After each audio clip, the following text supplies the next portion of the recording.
శ్రీమాత్రే నమః. శ్రీ గురుభ్యో నమః. అందరికీ నమస్కారం. ఇప్పటి వరకు నా ప్రీవియస్ వీడియోస్ అన్నీ చూసి సపోర్ట్ చేసినందుకు చాలా థ్యాంక్స్. మీ ఫ్యామిలీ మెంబర్స్కి అండ్ మీ ఫ్రెండ్స్కి కూడా షేర్ చేయండి. సో దట్ వాళ్ళు కూడా లలితా సహస్రనామ స్తోత్రాన్ని చాలా సింపుల్గా నేర్చుకోవడానికి ఉపయోగపడుతుంది. అండ్ అలాగే మన కమ్యూనిటీని గ్రో చేసుకోవడానికి కూడా హెల్ప్ అవుతుంది. నా ప్రీవియస్ వీడియోస్ ఎవరైనా చూడనట్లయితే లింక్ డిస్క్రిప్షన్ బాక్స్లో ఇస్తాను, చూడండి. ఈరోజు day 4 of learning Lalita Sahasranama Stotra పారాయణంలో నెక్స్ట్ 3 శ్లోకాస్ ఎలా పారాయణ చేయాలో చూద్దాం. ఈ 10, 11, 12 ఈ 3 శ్లోకాల్లో కూడా మొత్తం 16 అక్షరాల నామాలే వస్తాయి. ఇవి ఇంకా తేలిగ్గా మీరు నేర్చుకోవాలంటే నేను చదివేటప్పుడు మీరు ఒక పెన్ పెట్టుకొని ఎక్కడ దీర్ఘాలున్న అక్షరాలు వస్తాయో వాటిల్ని అండర్లైన్ చేసుకోండి. నేను చదివేటప్పుడు దీర్ఘాల మీద కాన్సన్ట్రేట్ చేయండి. సో దట్ మీకు ఈజీగా నేర్చుకోవడానికి వస్తుంది. ఇప్పుడు 10వ శ్లోకం పారాయణ ఎలా చేయాలో చూద్దాం. శుద్ధ విద్యాంకురాకార ద్విజ పంక్తిద్వయోజ్వలా శుద్ధ విద్యాంకురాకార ద్విజ పంక్తిద్వయోజ్వలా కర్పూర వీటికామోద సమాకర్ష దిగంతరా కర్పూర వీటికామోద సమాకర్ష దిగంతరా. ఇప్పుడు ఈ 10వ శ్లోకాన్ని ఎలా కలిపి చదవాలో చూద్దాం. శుద్ధ విద్యాంకురాకార ద్విజ పంక్తిద్వయోజ్వలా కర్పూర వీటికామోద సమాకర్ష దిగంతరా. మీరు పారాయణ చేసేటప్పుడు మీ దగ్గర లలితా సహస్రనామ స్తోత్ర పారాయణం బుక్ పెట్టుకోండి. దాంతోపాటు పెన్ తీసుకోండి. నేను ఎలా పారాయణ చేయాలో ఈజీగా నేర్పిస్తాను. నేను ఎక్కడైతే శ్లోకాన్ని పారాయణ చేస్తున్నానో మీరు దీర్ఘం వచ్చిన దగ్గర కాన్సన్ట్రేట్ చేయండి. సో దట్ మీరు ఆ నామాన్ని ఈజీగా నేర్చుకోగలరు. ఒకవేళ మీ దగ్గర లలితా సహస్రనామ స్తోత్ర పారాయణం చేసే పుస్తకం లేకపోతే కామెంట్స్లో బుక్ అని కామెంట్ చేయండి. నేను ఏ బుక్ అయితే పారాయణ చేస్తున్నానో ఆ బుక్ లింక్ సెండ్ చేస్తాను. అందరూ బుక్ పెన్ను తీసుకున్నారు కదా. ఇప్పుడు 10వ శ్లోకం ఇంకొకసారి చూద్దాం. శుద్ధ విద్యాంకురాకార ద్విజ పంక్తిద్వయోజ్వలా కర్పూర వీటికామోద సమాకర్ష దిగంతరా. ఇక్కడ ధ్యా దగ్గర వస్తుంది, రా దగ్గర వస్తుంది, కా దగ్గర వస్తుంది, యో దగ్గర వస్తుంది, లా దగ్గర వస్తుంది. మీరు ఈ అక్షరాలని అండర్లైన్ చేసుకోండి. మీరు ఎప్పుడైతే ఆ నామాన్ని ఉచ్చరిస్తారో అప్పుడు ఎక్కడైతే దీర్ఘాన్ని మీరు అండర్లైన్ చేసుకున్నారో అక్కడ దీర్ఘం ఇచ్చేలా చూసుకోండి.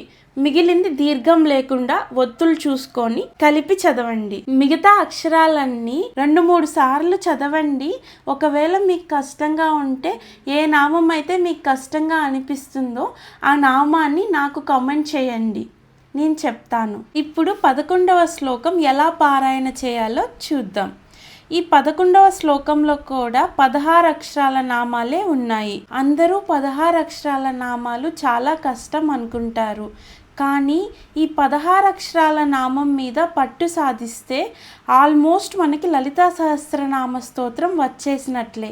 కాబట్టి నేను చదివేటప్పుడు జాగ్రత్తగా గమనించండి. నిజ సల్లాప మాధుర్య వినిర్భచ్చిత కచ్చపి నిజ సల్లాప మాధుర్య వినిర్భచ్చిత కచ్చపి మందస్మిత ప్రభాపూరమజ్జత్ కామే సమానసా మందస్మిత ప్రభాపూరమజ్జత్ కామే సమానసా.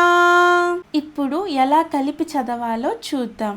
నిజ సల్లాప మాధుర్య వినిర్భచ్చిత కచ్చపి మందస్మిత ప్రభాపూరమజ్జత్ కామే సమానసా.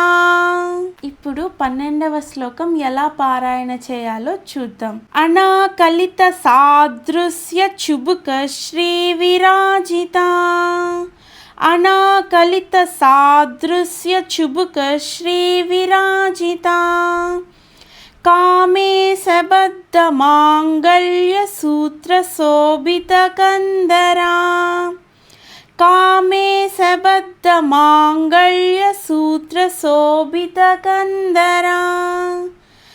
ఇక్కడ కామేశబద్ధ మాంగళ్య సూత్ర శోభిత కందర అనే నామాన్ని ఎవరైతే పెళ్ళి కాకుండా ఉంటారో, పెళ్ళి త్వరగా కావాలి, మంచి వరుడు రావాలి అనుకుంటారో వాళ్ళు 21 సార్లు కానీ 108 సార్లు కానీ రోజు అనుకుంటే మీకు తొందరగా పెళ్ళవుతుంది. ఈ శ్లోకంలోనే కామేశబద్ధ మాంగళ్య సూత్ర శోభిత కందర అంటే కామేశ్వరుడు అంటే శివుడు కట్టిన మాంగళ్యాన్ని ఆ తల్లి మెడలో చాలా చక్కగా ధరించి ఉంది అని అర్థం. ఈరోజు డే 4లో మనం నేర్చుకున్న 3 శ్లోకాలని మరొకసారి చూద్దాం. శుద్ధ విద్యాంకురాకార ద్విజ పంక్తి ద్వయోజ్వలా కర్పూర వీటి కామోద సమాకర్ష దిగంతరా నిజ సల్లాప మాధుర్య వినిర్భచ్చిత కచ్చపి మందస్మిత ప్రభాపూర మజ్జత్ కామే సమానసా అనాకలిత సాదృశ్య చుబుక శ్రీ విరాజితా కామే సబద్ధ మాంగళ్య సూత్ర శోభిత కందరా. ఈ అనాకలిత సాదృశ్య చుబుక శ్రీ విరాజిత అనే నామం మనం చదివేటప్పుడు పొరపాటున తా బదులు కా పలికే ఛాన్సెస్ ఉంటాయి. కాబట్టి జాగ్రత్తగా గమనించుకొని అనాకలిత సాదృశ్య చుబుక శ్రీ విరాజిత అని ఉచ్చరించండి. నా వీడియో నచ్చినట్లయితే లైక్ చేయండి, షేర్ చేయండి, సబ్స్క్రైబ్ చేయండి. Thank you.